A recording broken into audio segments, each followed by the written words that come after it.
Cockroach Janata ಪಾರ್ಟಿಯ protest ನಡೀತಾ ಇದೆ ಡೆಲ್ಲಿಯಲ್ಲಿ ಜಂತರ್ ಮಂತರ್ನಲ್ಲಿ ಅಂತ ಎಲ್ರಿಗೂ ಗೊತ್ತಿರೋ ವಿಷಯ. PIL ಹಾಕಿರ್ತಾರೆ ಹೈಕೋರ್ಟ್ಗೆ. ಹಾಗಾಗಿ ಕೋರ್ಟ್ ಸಜೆಸ್ಟ್ ಮಾಡಿರುತ್ತೆ ಡೆಲ್ಲಿ ಪೊಲೀಸ್ಗೆ ಏನಂತ, ಸೋನಮ್ ವಾಂಗ್ಚುಕ್ ಅವ್ರನ್ನ ಬೇಗ ಹಾಸ್ಪಿಟಲೈಸ್ ಮಾಡಬೇಕು ಅಂತ.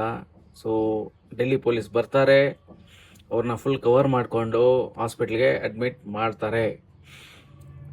ಸೊ 20 ಜುಲೈಗೆ ಏನೊಂದು ಪ್ಲ್ಯಾನ್ ಆಗಿತ್ತು ಪ್ರತಿಭಟನೆ, ಅಲ್ಲಿ ಚಲೋ ಇಲ್ಲಿ ಚಲೋ ಆ ಚಲೋ ಎಲ್ಲ ನಡೆಯೋದು 99.9% ಡೌಟು.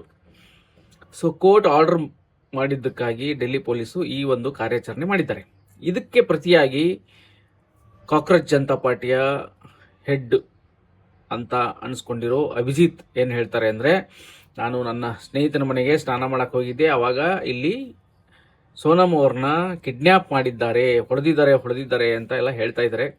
ಅದೆಲ್ಲ ಆಗಿರೋಕ್ಕೆ ಚಾನ್ಸ್ ಇಲ್ಲ.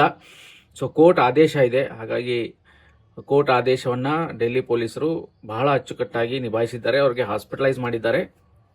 ಸೊ ಹಾಗಾಗಿ 20 ಜುಲೈಯಲ್ಲಿ ಏನು ನಡಿಬೇಕಾಗಿತ್ತು ಪ್ರತಿಭಟನೆಯ ಒಂದು ರ್ಯಾಲಿ, ಅದು ಆಲ್ಮೋಸ್ಟ್ ಫ್ಲಾಪು. ಈ ಟೋಟಲಿ ಪ್ರೊಟೆಸ್ಟೇ ಫ್ಲಾಪ್ ಆಗಿದೆ.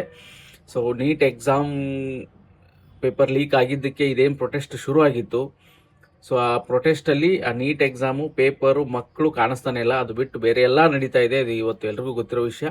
ಸೊ ಪೊಲೀಸರು ಇಂಥ ಒಂದು ಅದ್ಭುತ ಕಾರ್ಯಾಚರಣೆ ಮಾಡಿ ಅವ್ರಿಗೆ ಹಾಸ್ಪಿಟ್ಲಿಗೆ ಶಿಫ್ಟ್ ಮಾಡಿದ್ದಾರೆ. ಇನ್ನೂ ತುಂಬ ವಿಷಯ ಇದೆ, ಅದು ಮುಂದೆ ಮಾತಾಡೋಣ. Thank you very much.